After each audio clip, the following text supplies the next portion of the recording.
Amém.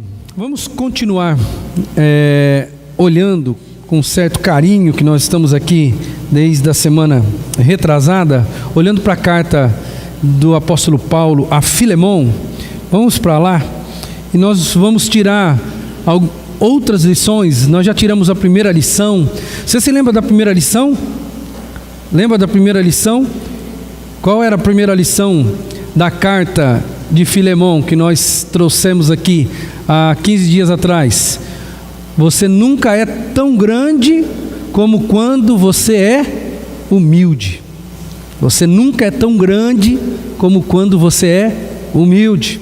A primeira grande lição da carta para nós foi: nós precisamos aprender a ser humildes, ou a sermos humildes. Essa é a grande primeira lição que o apóstolo Paulo traz para a gente na carta a Filemon, porque ele foi uma pessoa humilde ao escrever a carta para Filemon. A forma com que ele escreveu, o jeito com que ele tratou a situação, mostra não uma pessoa autoritária, cheia de si, com poder para dizer o que Filemon deveria ou não fazer. Muito pelo contrário, o apóstolo Paulo vai com palavras humildes, ele se coloca numa posição de humildade extrema, e ele dá uma grande lição para a gente. Hoje nós vamos olhar a parte 2, que eu estou chamando de parte 2, lições de uma carta de reconciliação, parte 2. Vamos ver mais duas grandes lições que o texto vai trazer para a gente. A segunda grande lição, segunda por quê? Porque a primeira já foi lá atrás. Então a segunda hoje, nós precisamos aprender a elogiar os irmãos de forma sincera. Todos nós aqui, eu, você e a torcida do Corinthians, todos nós temos dificuldade de elogiar as pessoas. E se não temos dificuldade de elogiar as pessoas, às vezes nós temos dificuldade em recebermos elogios, porque não é tão comum isso acontecer na nossa vida. Então, vamos começar, vamos ter um entendimento à luz da carta, vamos ter um entendimento de que elogiar as pessoas é algo importante, e que o apóstolo Paulo praticamente tinha isso como um estilo de vida. Você vai observar comigo no decorrer do percurso aqui, que você vai descobrir que o apóstolo Paulo, ele elogiava as pessoas, e ele tinha isso como estilo de vida, irmãos. Então, vamos aprender a começar. Se você não faz isso não é hábito você fazer isso, vamos começar a aprender a elogiar as pessoas, porque todo mundo tem algo a ser elogiado. Bom, o apóstolo Paulo, em todas as cartas, você vai ver ele elogiando as pessoas. Na grande maioria das cartas, Paulo tem um estilo de vida de elogiar as pessoas. Quando ele escreveu a Timóteo, na segunda carta de Timóteo, capítulo 1, versículo 3, presta atenção, eu coloquei as palavras em vermelho ali, porque elas sintetizam o versículo. Eu vou ler só as de vermelho. Dou graças a Deus ao lembrar-me constantemente de você em minhas orações. Eu dou graças a Deus por você. Eu agradeço a Deus por você. Quando eu digo isso, indiretamente eu estou elogiando a pessoa. Eu agradeço a Deus, e eu agradeço sempre a Deus por você nas minhas orações. Vamos ler o texto inteiro. Dou graças a Deus, a quem sirvo com a consciência limpa, como o serviram os meus antepassados, ao lembrar-me constantemente de você, Timóteo, noite e dia em minhas orações. Eu agradeço a Deus por você. É uma forma de elogiar, porque quando eu digo: Moreno, eu agradeço a Deus pela sua vida na minha vida, quando eu oro, olha, Armênio, eu dou graças a Deus pela sua vida, eu estou indiretamente dizendo para ele: olha, você é importante para mim. Eu estou elogiando ele nas entrelinhas. Paulo tem isso como estilo de vida. Ele não falou isso só para Timóteo, ele falou aos Efésios também logo no comecinho da carta, Efésios capítulo 1, 15 e 16, ele diz assim: por essa razão, desde que eu ouvi falar da fé que vocês têm no Senhor Jesus e do amor que demonstram ministram para com todos os santos, não deixo de dar graças por vocês, mencionando-os em minhas orações. Qual era o motivo do apóstolo Paulo agradecer aqui? A fé e o amor dos Efésios. Ou seja, indiretamente ele está elogiando os Efésios, dizendo: olha, desde que eu ouvi falar do tamanho da fé que vocês têm, do tamanho do amor que vocês têm, eu não me canso de dar glórias a Deus, de dar graças a Deus por vocês. Eu estou elogiando, ele está elogiando. E ele não fez isso só com Timóteo, não fez isso só com os Efésios, ele fez isso com os Filipenses. Agradeço ao meu Deus toda vez que me lembro de vocês, em todas as minhas orações em favor de vocês. Sempre oro com alegria, por causa da cooperação que vocês têm dado ao Evangelho, desde o primeiro dia até agora. Mais uma vez o apóstolo Paulo dizendo agora para os filipenses que a causa dele agradecer a Deus pela vida deles é a cooperação que eles têm dado para o reino, ou seja, para o Evangelho de Jesus Cristo. É motivo de elogio. Ele está elogiando indiretamente os irmãos da igreja de Filipos. E faz isso também com a carta aos Colossenses. Ele vai dizer: sempre agradecemos a Deus, o Pai do nosso Senhor Jesus Cristo, quando oramos por vocês, pois temos ouvido falar da fé que vocês têm em Cristo Jesus e do amor por todos os santos. Vocês são pessoas especiais, vocês têm uma fé digna de ser elogiada, vocês têm um amor digno de ser elogiados. Por isso, eu sempre agradeço a Deus pela vida de vocês. Isso é estilo de vida do apóstolo Paulo. Talvez você vá dizer para mim: ah, pastor, mas é lógico, ele mandou carta para as igrejas e é natural que em toda carta a gente dá uma rasgadinha de seda, não é mesmo? É natural que em toda carta que a gente vai mandar, a gente é polido, a gente é delicado ao falar. E o apóstolo Paulo, é lógico que ele não ia falar nada, né, de ruim para a igreja já na carta ali, no comecinho da carta, não é mesmo? Talvez você pense assim, mas a Bíblia vai mostrar para você que Paulo, embora tenha um estilo de vida de gratidão e de elogiar as pessoas, Paulo é mais ou menos assim: você merece elogio? Eu elogio. Você não merece elogio? Eu não te elogio. Olha como que muda de figura a postura do apóstolo Paulo quando ele vai falar para os Gálatas, que também é uma carta que está na tua Bíblia, né? Gálatas capítulo 1, eu fiz uma síntese aí dos versos 1 até o 6, e olha como muda a postura do apóstolo Paulo, o mesmo que escreveu aos Efésios, a Timóteo, aos Filipenses, aos Colossenses.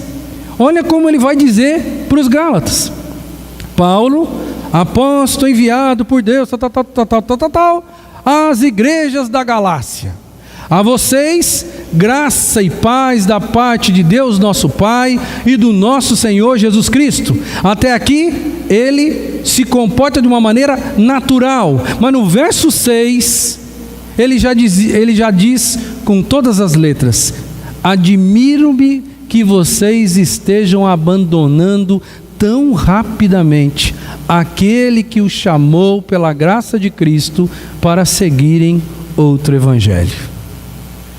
Você percebeu algum tipo de elogio aqui? Não. Muito pelo contrário. Existe um baita de um puxão de orelha. Você viu que ele elogiou Timóteo? Ele elogiou os Efésios? Ele elogiou os Filipenses? Ele elogiou os Colossenses? Mas na hora de falar com os Gálatas, ele endureceu já no começo.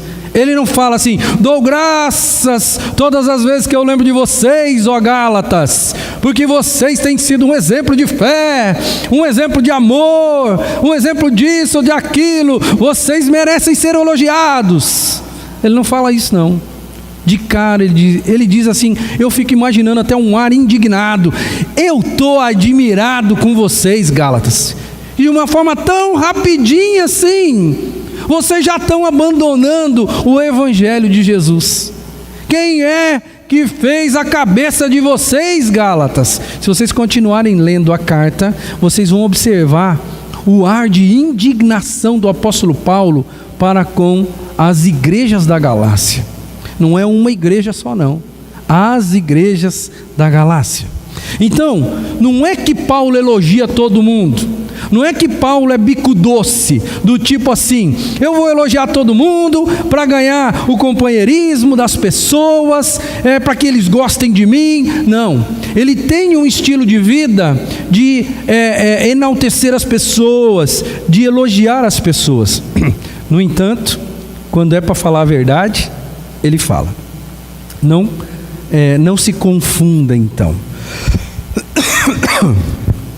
Vamos no primeiro subtópico aqui, dessa ideia de que a gente tem que aprender a elogiar as pessoas, principalmente aos nossos irmãos, um primeiro subtópico para a gente pensar.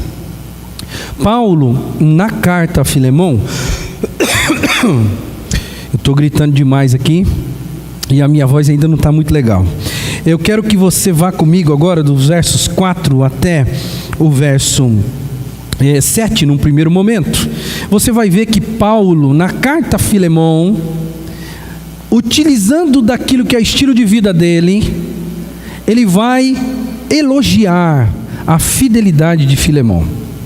Diz assim: sempre dou graças ao meu Deus, lembrando-me de você nas minhas orações, porque ouço falar da sua fé no Senhor Jesus e no seu amor por todos os santos. Oro para que a comunhão que precede da sua fé seja eficaz no pleno conhecimento de todo o bem que temos em Cristo.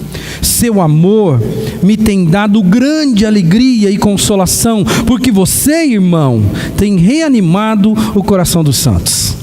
À luz de tudo aquilo que a gente já viu, à luz dos elogios que Paulo tece a Timóteo, Colossenses, Efésios, Filipenses, agora você vê o mesmo apóstolo Paulo utilizando a mesma postura, o mesmo estilo de vida, e ele está aqui então elogiando a fidelidade de Filemão. Eu vou perguntar para você uma coisa: qual foi a última vez, irmão, que você elogiou um irmão seu da igreja ou não, por causa da fidelidade dele na igreja para com o reino de Deus? Qual foi a última vez que você chegou em alguém aí e diz assim: olha, eu quero elogiar você porque eu tenho visto em você fidelidade para com o reino? A gente entra na igreja, a gente vê os irmãos, a gente cumprimenta os irmãos, a gente, tudo bem, alguém aqui da frente manda você dar a mão, aí você dá a mão, alguém daqui da frente manda você dar um abraço, você dá um abraço, né? E fica aquela coisa assim, quando você dá, né? Quando dá, às vezes a gente nem fica meio assim, não dá, aquela coisa toda. Mas eu quero perguntar para você, qual foi a última vez que você elogiou alguém no reino? Qual foi a última vez que você elogiou o seu líder? Eu não estou falando do pastor, não, esquece o pastor um pouco. O seu líder, o seu professor de escola bíblica dominical, o seu líder de célula. Quando foi a última vez que você elogiou o bom trabalho do tesoureiro na igreja? Aliás, você já elogiou o trabalho do tesoureiro da igreja? Alguém aqui já chegou para o César e falou assim: César, parabéns? 2. Parabéns, irmãos. Mas ainda é muito pouco, né? Todos nós deveríamos chegar e falar assim: parabéns, irmão, pelo grande trabalho que o irmão faz, pela seriedade com que o irmão age. E eu estou só pegando o César aqui como bode expiatório, mas poderia ser qualquer outra pessoa. Quando foi a última vez que você elogiou o líder do departamento infantil, porque o departamento infantil está fazendo isso ou fazendo aquilo? Quando foi a última vez que você elogiou o professor da classe de crianças cuja qual o seu filho estuda? Quando foi que você elogiou? Nós não temos essa cultura, irmãos. E o apóstolo Paulo, ele dá um exemplo grande para a gente. Nós precisamos aprender a elogiar as pessoas, principalmente dentro do reino de Deus. A gente trabalha com aquela ótica, porque, irmãos, eu tenho que tirar o chapéu para vocês. Eu tenho que tirar o chapéu para vocês, por quê? Porque todos vocês estão aqui, hoje é quarta-feira. Todos vocês, a grande maioria de vocês trabalhou, né, de manhã até o final da tarde. E vocês saíram das suas casas e vocês priorizaram o reino de Deus e vieram aqui orar, vieram aqui observar o que a palavra de Deus tem para vocês. A maioria dos outros irmãos não fizeram isso. Então eu quero dizer para você aqui, já tornando factual aquilo que eu estou pregando, eu quero dizer para vocês, vocês são pessoas dignas de serem imitados, porque vocês têm o costume de fazer isso. E você já notou que você tem o costume de fazer isso, mas os outros têm o costume de não fazer? Nada impede os outros de não fazer, de fazer, melhor dizendo. Nada impede, porque quando nós queremos fazer uma coisa, nós fazemos, não é mesmo? Quando nós queremos, nós fazemos. Então eu quero levar você a entender que elogiar as pessoas dentro do reino de Deus é extremamente necessário. Extremamente necessário. Às vezes, né, porque a gente tem uma tendência natural, nós trabalhamos no antagonismo. Nós não elogiamos com facilidade, mas nós recriminamos com muita facilidade. Não é mesmo? É muito mais fácil nós reclamarmos das coisas, é muito mais fácil reclamarmos das coisas dentro do reino do que elogiarmos as pessoas. Nós temos que mudar esse negócio. Nós temos que aprender a elogiar as pessoas. O apóstolo Paulo nos dá uma tremenda lição quando ele elogia a fidelidade de Filemão no início da carta. Ele não está sendo, não está faltando sinceridade, não. Ele está sendo super sincero aqui. Ele não está enchendo a bola de Filemão só porque ele vai pedir alguma coisa para Filemão depois, não. Porque Paulo é muito sincero para fazer isso. Paulo é uma pessoa extremamente sincera naquilo que ele diz, naquilo que ele escreve. Então nós precisamos enxergar os pontos positivos das pessoas e aprendemos a elogiar essas pessoas. Aliás, é um baita desafio.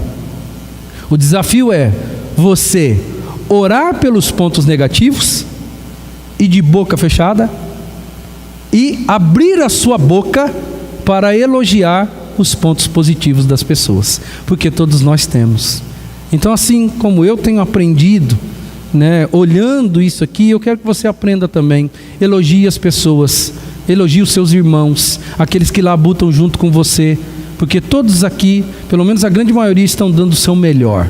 Elogie a fidelidade dos seus irmãos. Segunda coisa que Paulo faz, ele elogia o amor de Filemão. No verso 7, que eu vou ler mais uma vez, ele diz isso de alto e bom som: seu amor me tem dado grande alegria e consolação, porque você, irmão, tem reanimado o coração dos santos. O seu amor me tem dado grande alegria. Diga para as pessoas que elas são bênção na sua vida. Diga para as pessoas que você também reconhece o amor que elas têm para com você. Diga para elas o quão abençoado você está sendo por causa da vida e do amor desses irmãos para com você.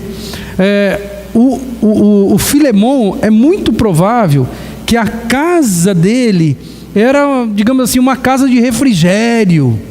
Porque se o apóstolo Paulo está falando aqui assim, seu amor me tem dado grande alegria e consolação, porque você, irmão, tem reanimado o coração dos santos. Ele é o homem que anima o coração das pessoas. Ele é o cara que quando eu não estou bem, eu vou procurar ele, porque eu sei que ele se importa comigo. Esse é o estereótipo de Filemão. Na igreja a gente tem gente assim também. Cada um de vocês tem um suporte na igreja espiritual.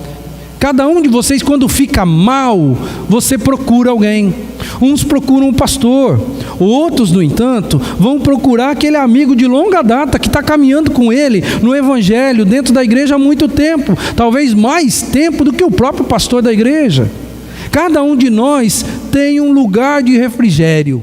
Cada um de nós tem alguém que nos ama e que nos ouvirá, não importa o momento, não importa a circunstância, não importa o que está acontecendo. A questão é, você já elogiou essa pessoa porque ela é o teu porto seguro? Já chegou para ela e falou assim: olha, eu quero agradecer a Deus pela sua vida, irmão. pelo amor que você tem para comigo, porque sempre que eu precisei de você, você me reanimou. Sempre. A gente não tem o costume de elogiar as pessoas. Então, primeiro, a segunda grande lição da carta de Filemão para nós hoje é que nós devemos aprender a elogiar os irmãos e elogiar de forma sincera. Se tem ponto negativo, não fale nada e ore a Deus. Se tem ponto positivo, abra sua boca e diga para a pessoa, porque talvez ela está esperando isso, irmãos. Esperando isso. E não tem nada pior no mundo do que você se esforçar em prol de alguém e a pessoa não reconhecer isso. Não tem nada pior. Então, aprenda a elogiar. Terceira grande lição que a carta a Filemão nos traz: nós precisamos aprender a sermos pacificadores. É outra coisa que de uma forma natural muita gente não é. Nós temos mais a tendência de não sermos pacificadores. Essa palavra, ela me remonta, pelo menos pensando no antônimo desse negócio, essa palavra me remonta aos meus tempos de criança. Talvez aos seus tempos de criança também. Você lembra quando dois dos seus amigos começavam uma briguinha, uma rixinha, principalmente nós que somos homens, você vai se lembrar muito bem do que eu vou dizer. E você via ali os dois amigos seus começando uma briga. E você olhava para a situação e você chegava entre os dois assim, colocava a mão no meio e falava assim: quem for homem, cospe aqui. Você já fez isso? No meu tempo de garoto, no meu tempo de escola pública, eu cansei de ver isso daí. Dois começavam ali começar a querer se engalfinhar, ao invés de alguém chegar ali, porque é amigo dos dois, chegar e falar: ô cara, que isso, deixa disso, tal, vamos para lá, vem para cá, puxa o fulano aí para lá, eu vou levar isso aqui para cá. Não, a gente quando era moleque, a gente chegava no meio e colocava a mão entre os dois assim, ó, a altura da cabeça dos dois, falava assim, ó: quem for homem, cospe aqui. Só para ver o pau cair a folha. Porque o que a gente queria mesmo era ver a coisa bagunçar. Irmãos, nós não temos... É claro que depois de adultos nós mudamos um pouco a nossa concepção. Nós não chegamos a esse extremo. Mas é fato que às vezes o nosso silêncio nos transforma em pessoas nada pacificadoras. Nada pacificadoras.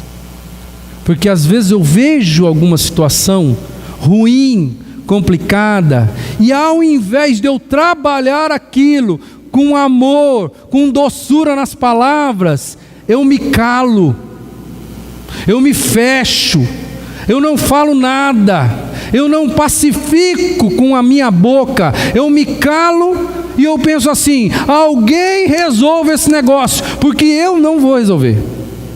O apóstolo Paulo, ele mostra para a gente como pacificar é algo abençoador.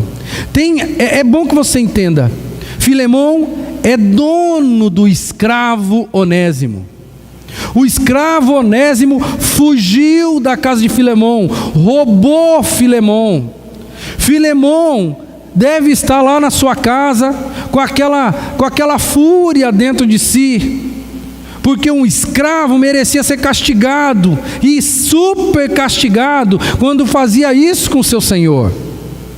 E provavelmente Filemão, mesmo sendo cristão, estava no seu direito, era direito social da época, ele ter o seu escravo de volta, ele marcar a ferro o seu escravo, e ele cobrar do seu escravo aquilo que ele lhe devia.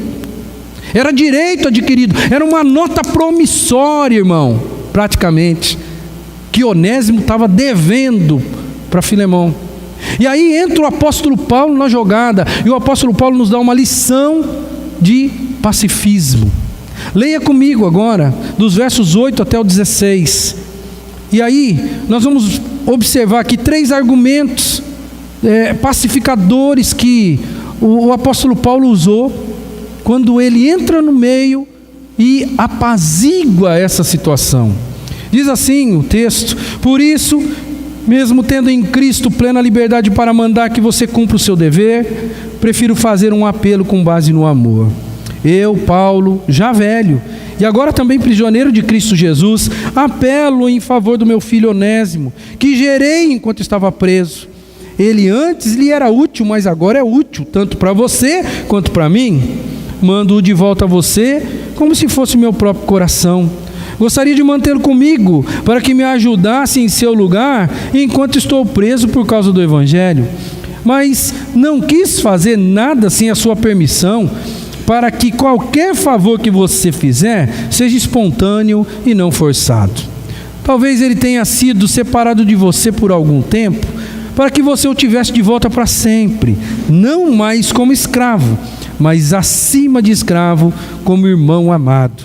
Para mim, ele é um irmão muito amado, e ainda mais para você, tanto como pessoa, quanto como cristão. 3 argumentos que o apóstolo Paulo se utiliza para apaziguar as coisas. O apóstolo Paulo não se cala, ele não manda Onésimo de volta, do tipo assim: Onésimo, volta para a casa do seu senhor e agora se vira lá. Não, ele vai pacificar as coisas. Quantas vezes nós, irmãos, nós vemos algumas coisas, alguns perrengues, algumas dificuldades na igreja, algumas dificuldades pessoais de relacionamento de um irmão para com outro irmão, e nós tomamos algumas posturas que não são nada pacificadoras. Do tipo, você olha para a pessoa e escuta o que ela está falando do outro indivíduo, e ao invés de você usar palavras abençoadoras, pacificadoras, você concorda com a pessoa. Do tipo assim: você viu o que o irmão Hélio fez comigo? O irmão Hélio, no domingo à noite, ele saiu do templo e ele passou do meu ladinho, e ele nem olhou para minha cara. Você viu, Márcio, o que o Hélio fez para mim? E aí a Márcia, ao invés de usar palavras abençoadoras, ela fala assim: é verdade, o Hélio tem esse costume mesmo. O Hélio, olha, tem alguns problemas no Hélio que é a coisa do velho homem, sabe? O Hélio ainda não se transformou por inteiro. E ao invés de sermos propagadores da passividade dentro da igreja, o que a gente faz? A gente joga lenha na fogueira. Ao invés de nós dizermos assim: não, irmão, olha, talvez o Hélio estava com muita pressa. Você sabe que o Hélio não é disso. Você sabe que o Hélio é uma pessoa que conversa com todo mundo. Se aconteceu isso, foi um caso isolado. Olha, perdoa, irmão, você pode ter certeza que no domingo que vem ele vai perceber você sim, e ele vai te cumprimentar, porque ele é assim. Você notou a diferença de discurso? Só que, irmãos, vamos ser sinceros, nós temos muito mais facilidade de contribuirmos com o negativo do que com o positivo. Nós temos muito mais facilidade de sermos fomentadores de confusão dentro da igreja, nos nossos relacionamentos, do que sermos pacíficos, do que falarmos palavras doces que aproximam e não que separam. A gente tem que aprender isso. A igreja de Deus tem que aprender isso. Quando você passar por uma outra situação na sua vida, quando alguém chegar para você e falar mal de um irmão na igreja, porque todo mundo tem defeito aqui, então uma hora ou outra alguém vai falar mal de alguém para você. Você lembra muito bem dessa mensagem, porque Deus, o que Deus quer da sua vida é que você seja um pacificador, irmão. Do mesmo jeito que o apóstolo Paulo foi pacificador nessa celeuma entre Onésimo e Filemão. Qual foi o primeiro argumento que o apóstolo Paulo usou para pacificar a situação ali criada nesse momento entre essas duas pessoas? A primeira coisa, Paulo chamou a atenção para Filemão da conversão de Onésimo. O verso 10 ele fala assim: apelo em favor do meu filho Onésimo, que gerei enquanto estava preso. Ou seja, Filemão, Onésimo, eu sei que Onésimo está te devendo, eu sei que Onésimo te traiu, eu sei que Onésimo não merece confiança, eu sei de tudo, mas eu quero deixar claro uma primeira coisa: Onésimo, agora, ele é nova criatura. Onésimo se converteu. Onésimo é um habitante dos céus. Paulo apela, num primeiro momento, o argumento que ele tem, o argumento pacificador é: olha, Onésimo, ele agora está numa outra posição espiritual. Quando acontecer de você ter alguma dificuldade dentro da igreja, quando alguém chegar para você falando mal de uma outra pessoa dentro do reino, não se esqueça de dizer: irmão, essa pessoa, ela não é perfeita, ela tem defeitos, mas não se esqueça, você vai morar no céu junto com ela, querido. Quem sabe, talvez vocês vão ser vizinhos. Quem sabe, né? A gente não sabe mais ou menos como que vai ser esse negócio lá em cima, mas olha, irmão, presta atenção. Talvez você vai ser vizinho dela. Então, não se esqueça, ela é nova criatura. Ela tem os defeitos, sim. Ela tem os defeitos, mas ela é de Deus. Ela foi salva. Ela um dia já foi gerada espiritualmente. Ela só está agora se esforçando para ser uma pessoa melhor. Ela não é perfeita. Então, primeira argumentação que todos nós deveríamos ter para apaziguar as coisas é lembrarmos os nossos irmãos de que os seus algozes, as pessoas que trazem dificuldade para eles, que estão dentro do reino, que vivem no reino de Deus, são convertidas. São pessoas que já entregaram a vida para Jesus. Porque Onésimo era irmão na fé naquele momento. Onésimo, à luz da espiritualidade, já não era mais escravo, porque o próprio apóstolo Paulo já havia dito nos seus escritos que em Cristo não há escravo e não há livre, todos são do mesmo jeito e da mesma forma, todos têm a mesma posição espiritual. Ou seja, a conversão fazia toda a diferença. Valorize, irmão, valorize, e valorize sempre a conversão dos seus irmãos, porque perfeitos eles não são, mas eles são de Deus. Então, se você quer apaziguar, se você quer ser um pacificador, valorize a conversão dos seus irmãos. Segundo argumento pacificador do apóstolo Paulo foi a utilidade de Onésimo. Lembra, você estava comigo aqui há 15 dias atrás? Onésimo no grego significava o quê? Útil, né? Útil. E engraçado, tem uma coisa que foge aos nossos olhos ocidentais aqui, que Filemon no grego é aquele que é gentil. Aquele que é gentil. Filemon, aquele que é gentil. Eu fico imaginando que o apóstolo Paulo, inteligente do jeito que ele era, ele lembrou Filemon do significado da palavra Onésimo, mais ou menos para que Filemon se lembrasse do significado do nome dele. Do nome dele. Porque dos versos 11 a 14, olha que interessante, ó. Principalmente o verso 11. E eu vou me deter apenas nele para a gente ganhar tempo. Ele antes lhe era inútil, mas agora é útil, tanto para você quanto para mim. Onésimo, que no grego significa útil, o apóstolo Paulo fala para Filemon: Filemon, antes ele era inútil, Filemon, agora ele é útil. Ele é útil para você, Filemon, e é útil para mim. Ele tem uma utilidade no reino.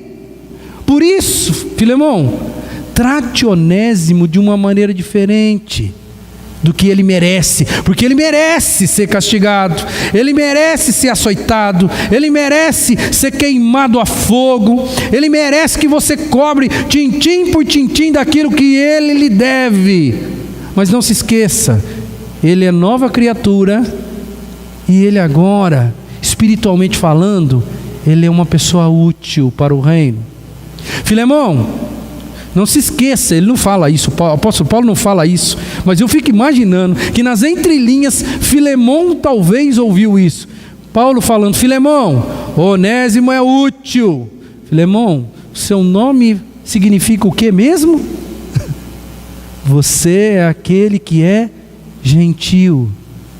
Faça jus ao seu nome, assim como Onésimo agora fará jus ao nome dele, espiritualmente falando, porque ele é uma pessoa útil. Valorize, irmão, a utilidade das pessoas dentro do reino. Se você quer ser uma pessoa pacificadora, olhe para os seus irmãos e enxergue a utilidade dele dentro do reino, porque vai ser fácil para você. Você vai conseguir enxergar que aquela pessoa é importante, tem a sua importância, e aí vai ser mais fácil de você pacificar um momento de dificuldade, principalmente um momento de dificuldade entre irmãos dentro da igreja. E a última coisa que eu entendo que o apóstolo Paulo observou e vislumbrou no texto é que Deus estava no controle de toda aquela situação. O apóstolo Paulo vai falar no verso 15 e no verso 16, olha só, que ele começa dizendo assim, talvez. Mas eu fico imaginando que o apóstolo Paulo, ele só está usando esse talvez por uma questão de educação, porque talvez o apóstolo Paulo tenha lá no fundo da alma, eu tenho a convicção disso, mas ele joga para Filemão assim na base do talvez. E olha o que ele fala, ó, talvez ele tenha sido separado de você por algum tempo, para que você o tivesse de volta para sempre, não mais como escravo, mas acima de escravo, como irmão amado. Para mim, ele é um irmão muito amado, e ainda mais para você, tanto como pessoa, como cristão. Qual é o terceiro argumento que o apóstolo Paulo usa? O controle divino na situação toda. É como se Paulo estivesse tentando mostrar para Filemão, Filemão, Deus está nesse negócio aí.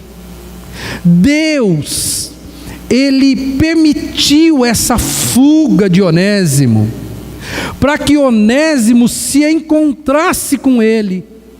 Deus permitiu a fuga, porque sabia que essa fuga ia parar numa cadeia, aonde o apóstolo Paulo estava, cujo qual iria falar do amor de Deus e de Jesus Cristo para Onésimo, e tudo isso ia culminar no quê?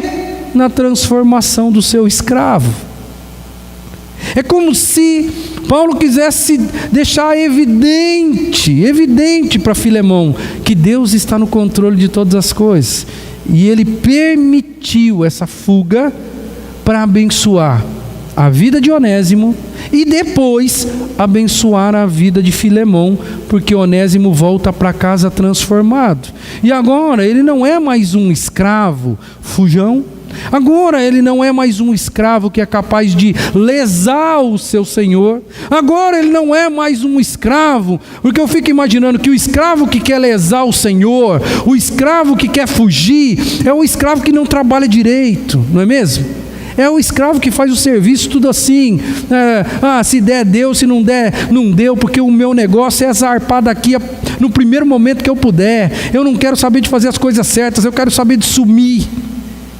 Essa provavelmente era a intenção no coração de Onésimo, quando não convertido, morava junto com Filemão, na casa de Filemão, sei lá como é que era, na senzala, como é que era lá, onde os escravos estavam. Agora, Onésimo volta para a casa do seu senhor, transformado de coração e de alma. E o apóstolo Paulo fala assim, Filemão, talvez Deus propiciou essa fuga para trazer de volta para você muito mais do que um escravo, trazer agora um irmão. Parou para pensar nisso, Filemão? É como se o apóstolo Paulo quisesse deixar claro para Filemão, Deus está no controle de todas as coisas, e não tem uma coisa ruim que aconteça na nossa vida que Deus não possa transformar em bênção. Todas as coisas contribuem conjuntamente para o bem daqueles que amam a Deus, daqueles que são chamados segundo o seu grande propósito. É mais ou menos isso que o apóstolo Paulo faz para deixar claro para Filemão que Deus está no controle da situação. Por isso, valorize, irmão, a providência divina na vida dos seus irmãos, né? A providência divina em ter salvado os seus irmãos, aqueles que às vezes são motivo de discórdia, de dificuldade, de problema. Valorize o controle divino em salvá-los, porque Deus está em busca de todos, inclusive daqueles que nós temos um pouco de dificuldade. Concluindo, Paulo, ele acabou sendo então um mediador. Paulo acabou sendo um intercessor. Paulo, ele acabou sendo um pacificador. Não foi isso que ele fez? A gente precisa aprender a ser pacificador. No seu relacionamento dentro do reino, quais têm sido as suas posturas? Como têm sido as suas posturas? Você está mais construindo ponte entre os irmãos? Ou você está cavando abismo entre os irmãos? Quando alguém chega com alguma pendência para você, como que é a tua atitude? Você é apaziguador? Ou você cava um abismo entre as pessoas, mesmo dentro do reino? Presta atenção em como você age, porque se você quiser fazer as coisas à luz da palavra, o apóstolo Paulo tem muito a te ensinar nessa carta a Filemão. Que Deus nos abençoe e que a gente aprenda, irmãos, aprenda a elogiar os irmãos, principalmente os irmãos, e também a sermos agentes pacificadores no reino, porque é isso que Deus quer da minha vida, é isso que Deus quer da sua. Amém? Que Deus nos abençoe e Ele continue falando com os nossos